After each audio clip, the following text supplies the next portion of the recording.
Европадагы коопсуздук жана кызматташтык уюмунун Кыргызстандагы башчысы Алексей Рогов баштаган топ бүгүн Нарын облустук ички иштер башкармалыгынын башчысы Алмазбек Жумабеков менен жолугушуп, калктын коопсуздугун камсыздоодогу көйгөйлөрдү талкууга алышты.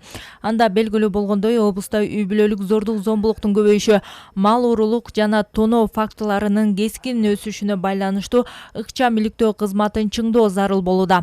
Алып айтсак, жыл башынан бери облус боюнча 602 кылмыш, 439 жорук иши катталган. Когда вот начнут что-то скандал, а завтра могут он завтра. Мындан улам калктын коопсуздугун камсыздоо жана кылмыштуулукту алдын алуу иш-чараларын өткөрүү максатында Европа коопсуздук жана кызматташтык уюму тарабынан Нарын районуна жана Нарын шаарына көчмө кабылдама автоунаалары берилиши күтүлүүдө. Кабылдама милициялары, автоунаалары элге чыгып, ошол жерде эл менен жолугушууларды өткөрүп, көйгөйлөрүн угуп, элибиз жетпеген, баягы келе албаган, мүмкүнчүлүк болбой убактысы жокторго биз өзүбүз ошол жерге барып, элдин көйгөйлөрүн угуп, ошол жерде кандай вопростор социальный жактан болобу, бүт ошону жазып алып келип, тиешелүү мекемелерге, акимдерге, даже ошол губернаторго чейин берип жатабыз. Европадагы коопсуздук жана кызматташтык уюму Нарын облустук ички иштер башкармалыгы менен кызматташууну бекемдейт. Жакынкы арада 28 ноябрдагы шайлоого карата өздүк курамда окутуу иштери жүрөт.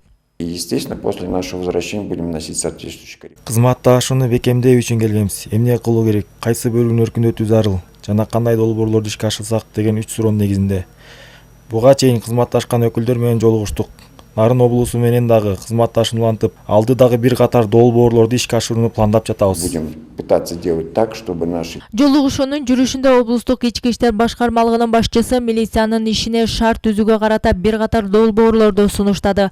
Алсак, өздүк курамдын кесиптик ишин өркүндөтүүгө карата окууларды уюштуруп, техникалык жабдуулар менен камсыздоону сунуштады. Ошо пресс-службага жабдуулар, мисалы, ошол эле фотоаппарат болобу, камера болобу, жанагы биздин көрүүчү, ошол жердеги ар бир районда кылып жаткан кызматкерлердин алардын өтүшү, чогулушу боло турган онлайн, мындай айтканда оснащениялар менен жабдууларды биз азыр сүйлөшүп жаттык. Адан тышкары дагы бизде много проблемный ошо Нарын району жана Нарын шаарына бере турган милиция, көчмө милиция автоунаалары менен сүйлөштүк. Жолугушуунун жүрүшүндө Европа коопсуздук жана кызматташтык уюмунун өкүлдөрү башкармалыктын имаратын кыдырып, өздүк курам менен таанышып, түзүлгөн шарттар менен таанышышты. Гүлира Туратбекова, Нурсултан Болотбеков, Өлкө Деми, Нарын шаары.